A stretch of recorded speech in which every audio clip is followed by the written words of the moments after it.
Igreja Açores, o programa com a atualidade da Diocese para ouvir ao domingo, ao meio-dia, na sua Antena 1 Açores. Olá, cá estamos nós para mais uma edição do Igreja Açores, com muita informação e também um convidado especial. Hoje vamos conversar com a professora Teresa Tiago. Não vai querer perder esta conversa, mas antes vamos, claro, conhecer a atualidade da Diocese de Angra. O Serviço Diocesano da Pastoral Social agendou um encontro no próximo dia 13 de novembro com todas as paróquias da Ilha Terceira, com o objetivo de apresentar um guião que quer otimizar o apoio social paroquial, de modo a que a ajuda aos que mais necessitem seja mais ágil e mais eficaz. A nossa ideia é que sem um trabalho de paróquia junto uma paróquia de proximidade, né, uma igreja de proximidade, dificilmente se consegue identificar as situações de carência, de necessidade, e não podem ficar apenas resolvidas por cabazes ou por apoios pontuais. E, portanto, é no sentido de que todas as paróquias possam ter um serviço organizado, ou um grupo, ou um núcleo. Nós sabemos que há uma forte implantação do movimento dos vicentinos em muitas paróquias. Algumas têm núcleos de Cáritas, mas há algumas paróquias que não têm atividade ou não têm nada organizado em matéria de pastoral social. E a intenção deste encontro com as ouvidorias da Praia e da Angra no dia 13 é exatamente de fazermos um balanço sobre o conteúdo do guião, relembrar um bocadinho as ideias que são muito simples, mas que podem ajudar as paróquias a organizar este tipo de atividade e também fazer uma reflexão sobre as dificuldades, porque nós sabemos que, infelizmente, a pastoral social não é a mais ativa, mas a pastoral social é neste momento essencial se nós queremos realmente ter uma posição de cristãos perante a pobreza, perante as dificuldades, e que não são apenas, como eu disse, pontuais, né? Há dificuldades de emprego, há dificuldades ligadas ao acesso à saúde, e o que nós pretendemos com este guião é exatamente que as paróquias não trabalhem sozinhas, nem trabalhem em circuito fechado, mas em interligação com as entidades da comunidade, seja a Junta de Freguesia, o Serviço Social, e portanto é esta a intenção, é que a Igreja seja uma igreja de comunidade, uma igreja integrada, e que na igreja, na comunidade paroquial, qualquer pessoa numa situação de dificuldade, e como é muito habitual se falar, sobretudo aqueles que habitualmente não pedem ajuda, porque têm até às vezes a sua vida mais ou menos resolvida, mas possam sentir confiança para pedir ajuda na igreja, pedir ajuda na paróquia. E a paróquia, não tendo os recursos para ajudar diretamente, possa ser um mediador e encaminhe essa situação para quem de direito e que possa ajudar essa pessoa ou essa família nessa situação de dificuldade. Penso que nós temos que todos sairmos um bocadinho do nosso mundo e ir ao encontro do mundo daqueles que estão realmente neste momento a viver com dificuldades. O encontro é aberto a todos os agentes coletivos e individuais da Pastoral Social e terá lugar no Seminário Episcopal de Angra. Abrir a porta a Jesus é o desafio da caminhada do Advento do Serviço Diocesano da Catequese nas ilhas de São Miguel e Santa Maria. Uma campanha onde a porta tem um simbolismo especial, como explicou o padre Carlos Simas, responsável pelo serviço naquelas ilhas. Esta campanha da Catequese está intitulada como Abrir a Porta a Jesus. É uma campanha que nós achamos muito interessante desde da sua raiz, porque desafia as comunidades a entrarem num sistema de abrir a porta em vários sentidos. Pode ser a porta da rua das nossas casas, pode ser a porta do nosso coração. E a porta tem um simbolismo bíblico muito importante e muito interessante, porque Jesus Cristo é esta porta. E então esta caminhada, esta campanha do Advento consiste em cada domingo termos uma porta referente ao Evangelho que se está a celebrar em cada domingo, em que cada domingo tem uma palavra. Por exemplo, o primeiro domingo equivale à porta da sentinela, que é a porta daquele que está de vigia, que está à espera e que está de espreita daquele que vai chegar. E todos os domingos, depois a segunda semana tem a Porta da Reconciliação, a Imaculada Conceição tem a Porta da Vida, a terceira semana tem a Porta da Escuta, a quarta semana a Porta da Luz, e depois a caminhada termina na Epifania, no Dia de Reis, com a Porta da Oferta. E como é que esta ideia se vai materializar? E, portanto, todos os domingos, tanto na catequese como na igreja, o nosso desafio é colocar as crianças, junto com os catequistas e também com os pais, a abrir a porta. Cada semana tem uma porta para abrir. E na igreja, ser a comunidade também participar e ter esta vertente de cada domingo ter uma palavra que vai descobrindo e que vai meditando sobre aquela palavra e que vão crescendo rumo ao Natal e vão meditando sobre certas palavras-chave da nossa vida, para a nossa vida espiritual e para a nossa vida também comunitária. É uma campanha que está elaborada de uma forma muito simples, penso que tudo muito perceptível para todos aqueles que a tenham na mão, e penso que vai chegar a muitas comunidades da nossa ilha e também das outras ilhas. Por exemplo, esta semana tive a Ilha do Pico a pedir-me também para ter acesso à caminhada. É bom sinal, é sinal que estão a ver o trabalho a surgir, estão também a aderir, e eu acho que é uma mais-valia nós vermos o nosso trabalho também valorizado nesta perspectiva, porque nós estamos aqui para servir, para ajudar. O sacerdote gostaria que esta caminhada do Advento fosse um regresso ao verdadeiro conceito do Natal. Com o espírito de Natal e do verdadeiro Natal de Cristo, e não o Natal de consumismo e de estar à espera de ofertas que vêm do consumismo, mas que o Natal fosse visto pelas crianças e pelos jovens, já a partir de casa, como uma vivência espiritual muito forte, em que a solidariedade, a caridade é o berço do Natal. Eu acho que temos que partir daí, que é o que é que nos falta para que possamos lembrar o Natal, para que possamos vivenciar o Natal daquela forma que nós vivíamos. Que as pessoas passassem a valorizar mais aquilo que têm e também mais aquilo que são. Com a pandemia, a gente pensava que as pessoas iam tomar uma consciência da sua finitude, da sua fragilidade, daquilo que precisariam uns dos outros, iriam valorizar mais as pessoas e o espírito entre ajuda, etc. Isto, nos meus olhos, a gente olha para as comunidades, olhamos para as pessoas e não é bem assim. Com esta crise que agora nós vamos enfrentar, eu estive há pouco tempo em Fátima e alguém partilhava lá que o termo crise vem do grego, que é estar no fundo do poço. E quando nós estamos no fundo do poço, há coisas que nós realmente passamos a valorizar mais. Uma campanha do Advento que pode ser adaptada a cada lugar de encontro, com compromisso rumo à festa do nascimento de Jesus. Depois de uma grande pausa na pandemia e depois das peregrinações terem passado a livro, o Serviço Diocesano de Apoio à Mobilidade Humana promove mais uma peregrinação à Terra Santa de 8 a 15 de março do próximo ano.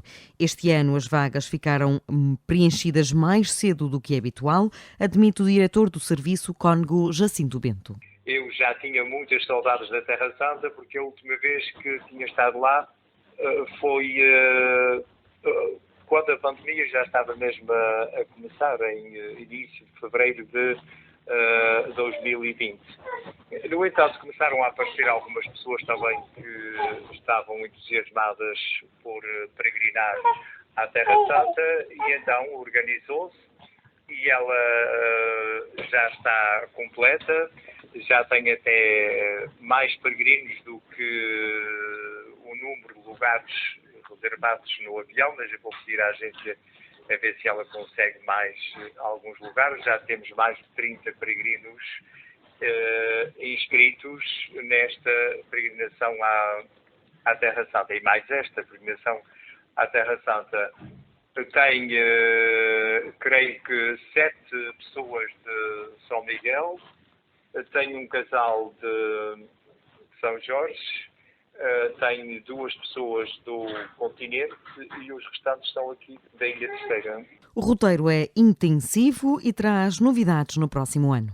Vamos a um lugar novo, ele não é novo, porque ele tem a mesma antiguidade de toda a Terra Santa, mas é novo para mim também, que eu nunca visitei. Chama-se Banias, é onde nasce o Rio Jordão, junto ao Monte Hermon, que está, devido à sua altitude, mais de 2.000 metros, está sempre coberto de neve, e o degelo portanto, o Rio Jordão também tem origem no degelo, ou são as águas do degelo deste monte, que também são parte do Rio Jordão. E vamos exatamente a Banias, onde nasce o Rio Jordão. Vamos visitar pela primeira vez este sítio, na antiga Cesareia de Filipos,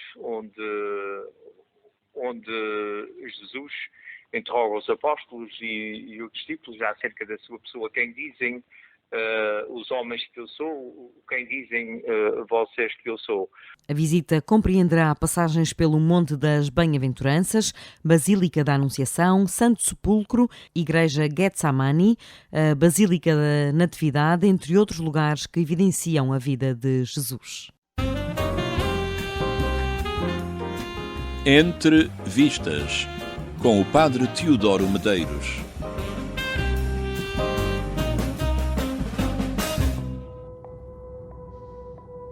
Aniara é uma coprodução sueca, dinamarquesa e americana. Os 2 realizadores são Pella Kagerman e Hugo Lilja, uma dupla originária da Suécia e que nos apresenta esta obra de ficção científica. Uma nave, a Aniara do título, transporta passageiros para Marte quando uma avaria os faz perder a rota. Perdidos no espaço, tripulação e viajantes terão de se confrontar com a sua nova condição. Estamos aqui mais perto de 2001, Odisseia no espaço, do que Guerra das Estrelas.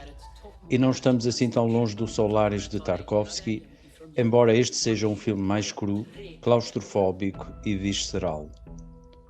A Aniara possui um supercomputador, Mima, que faz as pessoas terem bons sonhos.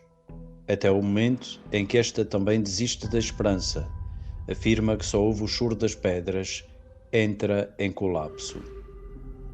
A Aniara não é uma superprodução, nem tem um orçamento avultado. Satisfaz tecnicamente, convence na apresentação de um possível mundo futuro.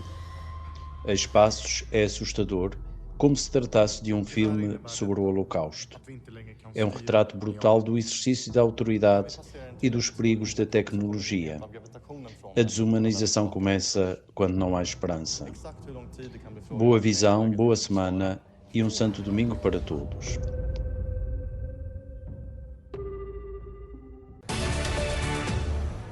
E a nossa convidada desta edição do Igreja Açores, Maria Teresa Borges Tiago, professora auxiliar na Faculdade de Economia e Gestão da Universidade dos Açores, doutorada em Marketing Internacional, tem também um MBA, lecionou diversas cadeiras de Marketing e Estratégia Empresarial e é uma cristã convicta e comprometida.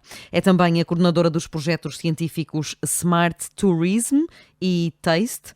Boa tarde. Antes de mais, obrigada por estar connosco neste espaço de rádio. Vivem-se tempos difíceis já, mas aproximam-se piores. Professora Teresa. Bem, boa tarde. Em primeiro lugar, agradecer aqui o convite que me foi endereçado para partilhar um bocadinho da minha visão daquilo que serão os próximos tempos.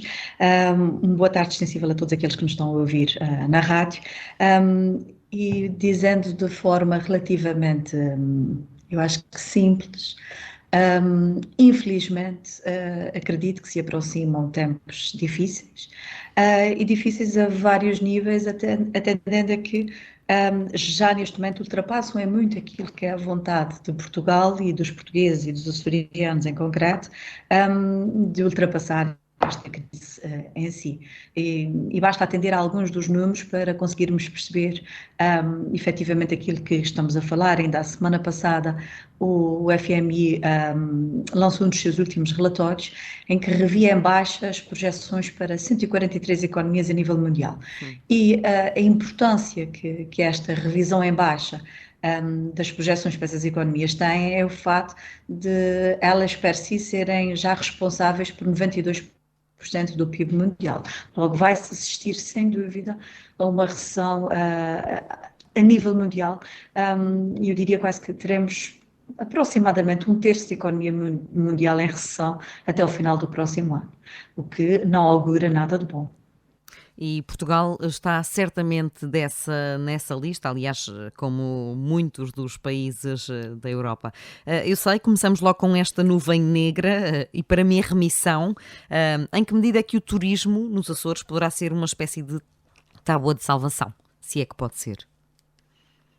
É assim, nós temos que olhar para o turismo como um setor altamente atrativo, que efetivamente o é. Não podemos colocar no turismo o peso da nossa recuperação por completo. O que é que eu quero dizer com isto? Nós não podemos achar que uma só indústria será capaz de resolver todos os problemas económicos que uma conjuntura desta natureza trará. No entanto, sem dúvida que o turismo poderá ser um balão de oxigênio neste processo de crescimento, e basta ver que mal houve oportunidade para retomarmos os níveis de atividades em termos do turismo mais próximos daquilo que era o que nós tínhamos antes da pandemia, já o turismo manifestou a sua capacidade de crescimento. Há duas coisas aqui que nós não nos podemos esquecer. É que o turismo, como qualquer atividade económica, depende do rendimento disponível dos consumidores, e neste caso dos turistas. Ora, se nós vamos ter o mundo quase todo, 1/3 da economia mundial em recessão, e basta nós pensarmos que alguns dos países que nos visitam, que são grandes países em termos de desenvolvimento, ou dos turistas desses países, em si, vão estar em recessão, também isso é capaz de retrair um pouco o próprio turismo a nível mundial. Certo é que os turistas com maiores capacidades financeiras vão continuar a viajar, e daí que teremos que fazer um esforço, não só de olhar o turismo como uma atividade que nos poderá alavancar a nossa retoma, mas acima de tudo olhar o turismo como uma atividade que deve ser direcionada. Devemos olhar e fazer um exercício muito bem feito em termos de segmentação para garantir que, acima de tudo, vamos atrair para a região aqueles turistas que terão condição económica suficiente, não só para apreciar aquilo que nós teremos para dar, mas também para deixar riqueza efetiva na região. Para não falar que nos últimos anos houve um boom de turistas nacionais. São esses provavelmente os primeiros que a região vai perder. Alguns desses, sem dúvida, que terão mais dificuldades de nos visitar. Não nos podemos esquecer que da mesma forma que eu estava a dizer ainda há pouco, que aqueles que nos visitam ou daqueles que nos visitarão a nível de turismo nos próximos anos terão de ser aqueles que têm maior disponibilidade financeira, não nos podemos esquecer que mesmo em recessão nós teremos algumas pessoas em Portugal com essa capacidade financeira.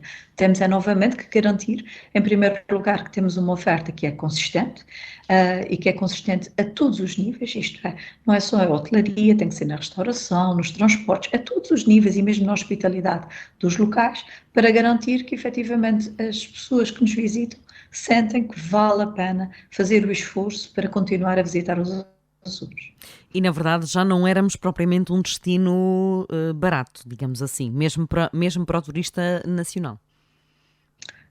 Não éramos um destino barato, passamos a ser um destino mais em conta a partir da altura que tivemos a liberalização do mercado aéreo, mas mesmo assim somos um destino que acaba por ter, dependendo da ilha, do local, da época, preços já muito simpáticos em termos daquilo que é a oferta turística. Temos uma brutal, já temos, aliás, infelizmente, uma brutal inflação nos produtos e também nos serviços. Os nossos serviços, e particularmente os produtos turísticos, podem ser ainda mais inflacionados? Temos aqui margem para aumentar os nossos preços? Essa pergunta é uma pergunta que tem a ver com aquilo que eu lhe dizia ainda há pouco, que depende dos segmentos. Se eu estiver a trabalhar para os segmentos que são aqueles que mais nos visitam neste momento, eu talvez não tenha essa capacidade de inflacionar e vou ter que fazer um exercício muito claro para garantir que a qualidade não diminui e ao mesmo tempo eu não entro numa escalada de preço sem precedentes. até porque senão vou perder a atratividade no âmbito internacional. E nós, quer queiramos, quer não, os Açores não são um destino que compete apenas a nível nacional ou apenas a nível europeu. Nós estamos em competição com outros destinos altamente atrativos, um bocadinho espalhados por todo o mundo. E daí que temos que garantir que neste nosso crescimento o fazemos de forma sustentável e fazemos de forma equilibrada face àquilo que é a nossa capacidade em termos de proposta de valor. Por isso, se me disser, temos espaço para crescer em termos de preço? Temos. Mas é um espaço relativo, não é um espaço que é infinito e que nos poderá levar a cometer, eu diria quase que o crime, de esquecer quem são aqueles que nos visitam efetivamente e a sua capacidade de consumo nos próximos tempos. Até porque se vamos entrar todos num processo de recessão, nós em Portugal estamos, acho que já muito acostumados ao conceito de crise, mas noutros países o conceito não é tão linear e as pessoas não estão tão habituadas a sentir esta dinâmica do conceito da crise. E basta nós pensarmos que, por exemplo, Portugal, de acordo com o último estudo que foi publicado pela Fundação Francisco Manuel dos Santos, Portugal, desde 1980 até 2020, já teve 6 crises económicas. Isto não é um panorama minimamente comum à maior parte dos países, a nível europeu e mesmo no caso dos Estados Unidos. Daí que depois teremos que não nos esquecer que não podemos só crescer por crescer os nossos preços, temos que os fazer crescer com a qualidade associada à nossa oferta para garantir que efetivamente quem vem para a região vem atraído e não se sente defraudado e não se importa de repetir. E podemos estar a falar portanto, a palavra crise poderá causar impactos diferentes em turistas de outros países, porque eles vão sentir, não digo pela primeira vez, mas como não estão tão habituados a este conceito e a viver, no fundo, a poupar, como os portugueses há algumas décadas, este impacto poderá ser brutal no nosso turismo. É assim, eu futurologia tenho algumas dificuldades em fazer. Sim, mas o conceito de crise poderá ser interpretado de forma diferente noutros países que não estão habituados a elas, não é? É verdade, e eu ainda lhe vou dizer mais. Vou-lhe dar um exemplo muito concreto. Pode assustá-los mais, digamos assim. Não vou assustar. Eu acho que às vezes temos que desmistificar alguns conceitos para perceber um pouco mais também o comportamento do próprio consumidor, até porque é disto que nós estamos a falar, de pessoas que têm um orçamento limitado e sempre o tiveram. Independentemente da dimensão do orçamento, ele tem um fim. E tendo um fim, a pessoa acaba por fazer escolhas consoante aquilo que é o seu sentimento face ao seu rendimento disponível. Daí que em 2008, este exemplo é bom para nós percebermos, em 2008 Portugal teve, e entrou num destes países recessivos, que até afetou mais do que Portugal e também afetou outros países da Europa, e nós tivemos, nessa altura, uma plena noção de crise económica. E o interessante de se verificar é que nós, efetivamente, tivemos um conjunto da nossa população que não perdeu, ou que não entrou naquilo que nós poderíamos chamar no limiar da pobreza, nem lá próximo, mas que psicologicamente se estava a sentir pobre. Uhum. E como se estava a sentir pobre, em termos psicológicos, diminuiu e restringiu o seu consumo, precavendo aquilo que poderia ser, efetivamente, uma situação pior no futuro. E ao restringirem esse consumo, automaticamente, aquilo que passou a ser a procura no mercado diminuiu e depois entramos naquele processo em que tudo implica tudo e, como tal, se há menos procura, as empresas há mais dificuldades e assim sucessivamente. Mas não foi uma relação direta de empobrecimento, foi um empobrecimento que nós quase podíamos dizer mental. As pessoas tiveram receio dos tempos que vinham a seguir. O medo, daí que mais do que lhe estar a falar na crise, eu gostava de lhe estar a falar em tudo aquilo que nós podemos fazer no nosso dia-a-dia para garantir que não só estamos a trabalhar todos para a retoma mais rápida daquilo que é a economia regional, como também para a economia nacional e sermos capazes de, no fundo, todos em conjunto, ultrapassar isto de forma mais célere. Até porque não se sabe quanto tempo durará efetivamente a crise, mas o certo é que em Portugal nós já vivemos estes conceitos cíclicos há muitos anos. É uma coisa que a nós portugueses já não nos assusta como assusta noutros sítios. E acredita que vamos voltar a saber poupar e a voltar a saber combater o desperdício? Eu acho que isso é algo que não se devia ter perdido nunca. Se o perdemos, perdemos mal. Isto eu acho que é uma coisa que temos que transmitir sempre às novas gerações, até pelaquela máxima de que os recursos no nosso planeta não são infinitos e temos que os saber consumir de forma regrada, até não a pensar apenas em nós, mas nas próximas gerações. Daí que o poupar deverá fazer parte das agendas, mas um poupar equilibrado, um poupar sensato, a pensar sempre numa possibilidade de melhores condições de vida.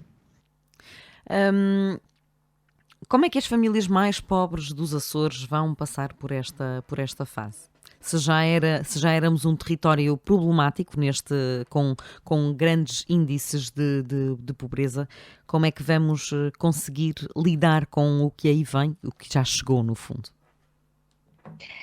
Esse é um duplo desafio. Eu acho que, em primeiro lugar, não há uma solução única que nós possamos entregar às famílias e dizer-lhe, olha, está aqui a fórmula mágica, mas eu acho que passará também por um bocadinho, por voltarmos àquilo que quem tiver um bocadinho de terra deverá aproveitar para cultivar com aquilo que são as coisas mínimas. Devemos voltar àquilo que é uma economia muito mais pensada nos custos dos bens e na própria gestão familiar. Eu acho que se perdeu um bocadinho, mesmo nas famílias mais pobres, algum do know-how que se tinha e que vinha de tempos de grandes privações. E dou-lhe um exemplo que para mim é sempre marcante, que é entre comprar uma embalagem de feijão que é necessário de pôr a demolhar para depois cozer e comprar uma lata de feijão, a opção terá que ser sempre pelo colocar o feijão a demolhar, até porque em termos de preço unitário é muito inferior e vai permitir uma gestão muito mais equilibrada da vida doméstica. Está certo que dá ligeiramente mais trabalho. E é aqui, será nestas pequeninas economias que essas famílias irão conseguir ajudar um pouco mais a sua dinâmica em termos orçamentais internos, a subsistência, a racionalidade nas escolhas e depois, quer queiramos, quer não, terá que haver sempre um papel redistributivo por parte tanto do Estado como pelas instituições de apoio social, tendo uma particular atenção àquela que eu diria que é a pobreza envergonhada, porque nós, mais do que aqueles que são os pobres já sinalizados, vamos ter algumas pessoas que vão passar por situações muito complexas e que pela sua própria condição e pelo seu estado de pobreza envergonhada terão mais dificuldades de aceder a apoios externos. Este mês há um apoio extra do Governo da República, em outubro, depois temos subsídio de Natal em breve. Janeiro será um choque de realidade para os portugueses? Eu acho que é assim, neste momento já é um choque quase todas as vezes que as pessoas vão às compras. Uhum. Eu acho que o Natal deste ano já terá que ser regrado, se as pessoas efetivarem este raciocínio, talvez não tenha um choque tão grande em janeiro. Se nós, por isso, simplesmente entrarmos num consumismo desfreado no resto do ano, dificilmente vamos encarar janeiro de uma forma muito simples. Mas isto, nós não nos podemos esquecer que isto... a economia é feita de altos e baixos e muitas vezes nós precisamos de apelar à nossa memória daqueles que foram os períodos de se interpretado para conseguirmos efetivamente perceber como gerir isto. Por isso, dizer que é em janeiro, ou dizer que é já em dezembro, ou dizer que é em fevereiro, eu acho que ser, no fundo, apenas mensageiro da desgraça é capaz de não nos ajudar muito. Temos é que começar a olhar para trás e a tentar perceber o que é que foi feito nas últimas crises, de que forma é que as pessoas efetivamente conseguiram lidar com as restrições orçamentais e como é que nós podemos tirar partido desse know-how para realmente não só formarmos, em alguns casos, algumas pessoas, até porque vamos ter, infelizmente, pessoas que nunca sentiram restrições económico-financeiras, a passar por elas. E daí que precisamos é de tirar esse know-how e aplicá-lo, e acima de tudo levar as pessoas a olharem para esta crise como um trajeto, um ponto difícil, mas que do outro lado, se nós fizermos e se trabalharmos todos em conjunto, poderá ter bons resultados. Até porque, se olharmos a máxima chinesa, do lado contrário, à palavra crise, nós temos sempre a palavra oportunidade. E há que, neste momento, focalizar o nosso pensamento na parte das oportunidades que nos poderão surgir mesmo neste contexto de crise. Andamos durante muitos anos a tentar ensinar a pescar, no fundo, tentar que não houvesse a cultura do assistencialismo. Mas agora é mais uma vez tempo de dar o peixe, digamos assim. Tatiana, permita que lhe diga que eu não concordo. Eu acho que é tempo de continuar a ensinar a pescar, mas é tempo de levar connosco para a pesca quem nós queremos ensinar e dividir com ele o peixe. Eu acho que é muito mais este o exercício, porque se eu apenas continuar a auxiliar por auxiliar e sem dotar as pessoas de ferramentas para que elas próprias possam ser a fonte do seu auxílio, a bola de neve nunca mais parará de crescer. E aqui o objetivo não é crescer desmensuradamente no âmbito da pobreza, mas sim procurar uma solução e dar às pessoas as ferramentas para que elas efetivamente possam sair dessa situação menos favorável. E como é que vamos conseguir melhorar a distribuição dos bens? Como é que conseguimos que ela seja mais equitativa? Eu acho que esse é mais um dos desafios que nós teremos. O equitativo neste domínio não é fácil, até porque se nós formos a ver, é um exercício que eu acho que a humanidade anda a tentar fazer desde que se conhece, e há sempre desequilíbrios. O que nós temos é que garantir que existem condições de vida para todas as pessoas, independentemente de haver um desequilíbrio aqui além superior. E isto passa, em primeiro lugar, por haver condições de trabalho. Eu acho que se as pessoas não conseguirem condições de trabalho, é muito mais difícil que depois, o que quer que seja em termos de rendimento, consigam até assimilar esse conceito de equidade em si, até porque ninguém gosta de se sentir totalmente dependente, ou pelo menos eu acredito que a grande maioria das pessoas não gosta de depender de terceiros para provir as suas necessidades básicas. E daí que este reequilíbrio terá que passar por olhar até para aquilo que são as necessidades mais básicas, e essas sim, garantir que estão cobertas, e a partir daí, acima de tudo, arranjar formas, valorizar o trabalho, de maneira que as pessoas consigam, pela via do seu trabalho, o seu sustento e a melhoria das suas condições de vida. Só assim é que conseguiremos, num futuro, efetivamente reequilibrar um pouco mais a nossa sociedade. Pode-me dizer, mas aquelas pessoas que ganham muito deveriam ser efetivamente mais taxadas, deveriam pagar mais impostos. Isto é sempre um dilema que se tem, que é, se eu taxar aqueles que são efetivamente mais abonados em termos financeiros, isto acabará com aquilo que são as desigualdades. Essa pergunta vê-se refletida em muitos manuais, em muitas obras, e a resposta que se obtém no final da maior parte delas é que se eu taxar as maiores riquezas, esse dinheiro efetivamente vai para a parte do Estado e depois pode ser redistribuído, mas não entra diretamente como dinheiro adquirido ou conquistado por quem não estava naquela situação, mas retrai significativamente o consumo daqueles que tinham mais capacidade. E se eles retraíram-se o consumo, automaticamente as empresas vão ter menos a quem vender.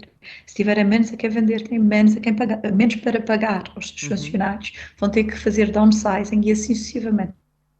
Logo, não é fácil encontrarmos a solução, até porque se o fosse, já teríamos encontrado e aplicado em Portugal já há muito tempo, porque já vimos há muitos anos a debater este assunto. Não sei se me fiz entender a este nível. Não é uma solução fácil. E agora, qual é o papel da Igreja em todo este contexto socioeconómico? O papel da Igreja, eu acho que é assim, em momentos, acima de tudo, mais negros, é preciso uma orientação e uma atenção, em especial para aqueles que se encontram em situações de fragilidade.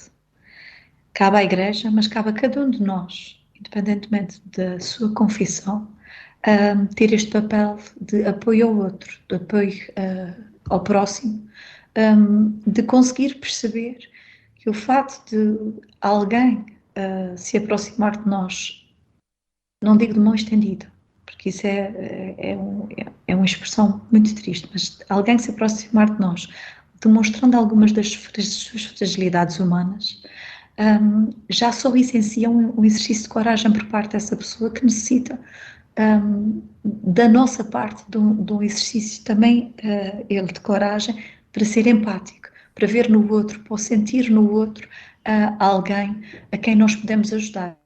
E todos nós, de alguma forma, uns mais em termos financeiros, outros com bens alimentares, há sempre uma forma, às vezes até com uma palavra, há sempre uma forma de nós podermos ajudar quem está em situações menos positivas. E, acima de tudo, nestes tempos de crise, aquilo que é preciso fomentar nas pessoas é um sentimento de comunidade e um sentimento de positivismo, para que todos nós, enquanto comunidades, independentemente da profissão e do credo, sejamos capazes de criar este ecossistema de retome, de positivismo e de crescimento. Professora Teresa Tiago, muito obrigada por ter estado connosco neste Igreja Açores. Foi um prazer conversar consigo. Espero que possamos em breve voltar a repetir uma entrevista deste género e já noutro contexto social e económico. Muito obrigada por ter estado connosco.